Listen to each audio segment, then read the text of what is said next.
തന്ത്രി കണ്ഠര് രാജീവരുടെ ജാമ്യ ഉത്തരവിലെ പരാമർശങ്ങൾക്കെതിരെ ഹൈക്കോടതിയെ സമീപിക്കാൻ SITയുടെ ആലോചന. പരാമർശങ്ങൾ തെറ്റാണെന്ന് ചൂണ്ടിക്കാട്ടാനും നിരീക്ഷണങ്ങൾ കേസിനെ ബാധിക്കുന്നതാണ് എന്നുകൂടി കോടതിയെ ബോധ്യപ്പെടുത്താനുള്ള ശ്രമമാണ് ആലോചനയുള്ളത്. ഇക്കാര്യത്തിൽ നാളെ തീരുമാനമുണ്ടാകും. ബിനിലാണ് വിവരങ്ങളുമായി. ബിനിൽ, ഇപ്പോൾ തന്ത്രിയുടെ അറസ്റ്റ്, തന്ത്രിക്ക് 41-ാം ദിവസം സ്വാഭാവിക ജാമ്യമില്ല, അതിനു മുൻപ് തന്നെ കാര്യമായ തെളിവില്ല എന്ന് കണ്ട് കോടതി ജാമ്യം അനുവദിച്ചു. അത് വലിയ രാഷ്ട്രീയ വിഷയമായി മാറി. ഇന്നിപ്പോൾ MV ഗോവിന്ദന്റെ പ്രതികരണം, പെരുങ്കള്ളന്മാരുടെ പട്ടികയിലാണ് തന്ത്രിയുമുള്ളത്, അതേസമയം തന്ത്രിയെ കുടുക്കിയതാണ് എന്ന പ്രതികരണം രമേശ് ചെന്നിത്തലയിൽ നിന്നും KC വേണുഗോപാലിൽ നിന്നും ഉണ്ടാവുകയും ചെയ്യുന്നു. ഈ സാഹചര്യത്തിൽ SITയുടെ നീക്കത്തെ എങ്ങനെ വേണം കാണാൻ? രതീഷ്, ഇപ്പോഴത്തെ നീക്കത്തിന് ഏറ്റവും പ്രധാനപ്പെട്ട ഒരു കാരണമെന്നത് ഈ കേസിനെ അത് ദുർബലപ്പെടുത്തുന്നു എന്ന് തന്നെയാണ്. രാഷ്ട്രീയ വിവാദങ്ങൾ ഒരു വശത്ത് നിലനിൽക്കുന്നു. പ്രത്യേകിച്ച് തെരഞ്ഞെടുപ്പ് കാലമായതോടെ തന്ത്രിയുടെ ഈ ജാമ്യ ഉത്തരവിലെ പരാമർശങ്ങൾ മുൻനിർത്തി സർക്കാരിനെ വലിയ തോതിൽ ആക്രമിക്കുകയാണ് പ്രതിപക്ഷം. അത് BJP അടക്കമുള്ള മുന്നണികൾ ഇതിൽ കൃത്യമായ നിലപാടുകൾ എടുക്കുന്നു. തന്ത്രിക്കൊപ്പം അവർ ഉറച്ചു നിന്നുകൊണ്ട് സർക്കാരിനെ ആക്രമിക്കുന്നു. മറ്റൊരു പ്രധാനപ്പെട്ട കാര്യമെന്നത് SITയെ സംബന്ധിച്ചിടത്തോളം ഈ കേസിൽ വളരെ പ്രധാനപ്പെട്ട ചില നിരീക്ഷണങ്ങൾ കൊല്ലം വിജിലൻസ് കോടതിയുടെ ഭാഗത്ത് നിന്ന് വന്നിരിക്കുന്നു എന്നതാണ്. തന്ത്രിക്കെതിരെ യാതൊരു തെളിവുമില്ല എന്ന രീതിയിലേക്കാണ് ആ ഉത്തരവ് വന്നിരിക്കുന്നത്.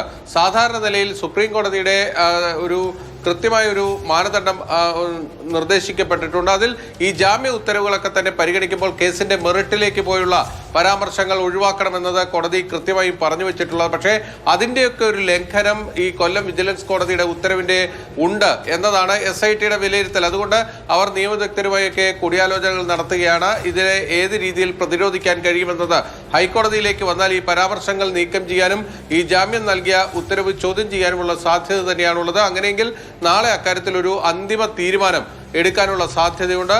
ഈ പരാമർശങ്ങൾ നിലനിൽക്കുന്നത് സ്വാഭാവികമായും SITയെ വല്ലാതെ ദുർബലപ്പെടുത്തുകയാണ്. അതുകൊണ്ടാണ് അവർ അതിനെ എങ്ങനെ മറികടക്കാൻ കഴിയും എന്ന ആലോചന നടത്തുന്നത്. എന്തായാലും ഹൈക്കോടതിയുടെ സിംഗിൾ ബെഞ്ചിലേക്കായിരിക്കും അവർക്ക് ഈ ജാമ്യ ഉത്തരവിനെതിരെ ഹർജിയുമായി എത്താൻ കഴിയുക. വിജിലൻസ് കേസുകൾ പരിഗണിക്കുന്ന ആ പ്രത്യേക ബെഞ്ചിലേക്കായിരിക്കും ആ ഹർജികൾ വരിക. അങ്ങനെയെങ്കിൽ അവിടെ ഈ പരാമർശങ്ങൾ നീക്കണമെന്ന ആവശ്യമായിരിക്കും അവർ പ്രധാനമായും മുന്നോട്ട് വയ്ക്കുക. അതോടൊപ്പം തന്നെ കേസിന്റെ മെറിറ്റിലേക്ക് കടന്നുകൊണ്ടുള്ള കോടതിയുടെ നിരീക്ഷണങ്ങൾ, അതിൽ കൃത്യമായ ഇടപെടൽ വേണം എന്നൊരു ആവശ്യം കൂടി അവർ മുന്നോട്ട് വയ്ക്കാനുള്ള സാധ്യതയുണ്ട്. മറ്റൊന്ന് ഇതുമായി ബന്ധപ്പെട്ട രാഷ്ട്രീയ വിവാദങ്ങളാണ്. രതീഷ്, ഇന്ന് MV ഗോവിന്ദന് പുറമെ നിയമമന്ത്രി P രാജീവ് കൂടി ശബരിമല സ്വർണ്ണക്കൊള്ളയിൽ തന്ത്രി കണ്ഠര് രാജീവർക്ക് ജാമ്യം നൽകിയതിന് എതിരെ മന്ത്രി P രാജീവ് സംസാരിക്കുമ്പോൾ അത് കോടതിക്കെതിരായ പരാമർശമായി മാറുന്നുണ്ട്. ഉത്തരവിൽ അസാധാരണത്വമുണ്ട്. അത് കോടതി ഉത്തരവിൽ അസാധാരണത്വമുണ്ട് എന്ന് പറയുമ്പോൾ അത് വളരെ പ്രധാനമാകുന്നു. കോടതിയെ സംശയനിഴലിലേക്ക് നിയമമന്ത്രി തന്നെ, മറ്റൊരു മന്ത്രിയല്ല, നിയമമന്ത്രി തന്നെ നിർത്തുന്നുവെന്ന പ്രാധാന്യമുണ്ട്. സുപ്രീം കോടതി ഉത്തരവ് പോലെയാണ് കൊല്ലം വിജിലൻസ് കോടതിയുടെ ഉത്തരവെന്നും മന്ത്രി P രാജീവ് വിമർശിക്കണം. ആ പ്രതികരണം കൂടി കേൾക്കാം. നമ്മൾ സാധാരണഗതിയിൽ കോടതിയാവുന്നല്ലോ വിധി നോക്കുമ്പോൾ, പ്രത്യേകിച്ചും ജാമ്യാപേക്ഷയിൽ ചിലപ്പോൾ ചില കോടതിയിൽ ചില നിരീക്ഷണമൊക്കെ നടത്തിയെന്ന് വരാം. ഇത് ഹൈക്കോടതി ഏറ്റവും ശരിയായ ദിശയിലാണെന്ന് ഡിവിഷൻ ബെഞ്ച് ഓപ്പൺ കോർട്ടിലുള്ള ഒബ്സർവേഷൻ അല്ല, ഓർഡറിനകത്ത് തന്നെ വളരെ സ്പെസിഫിക് ആയിട്ട് പറഞ്ഞിരിക്കുകയാണ്. അങ്ങനെ ഓർഡറിൽ പറയുന്ന ഘട്ടത്തിൽ ജാമ്യം കൊടുക്കാതിരിക്കാം. ഇപ്പൊ നമുക്ക് സ്വാഭാവിക ജാമ്യം വരുന്നു.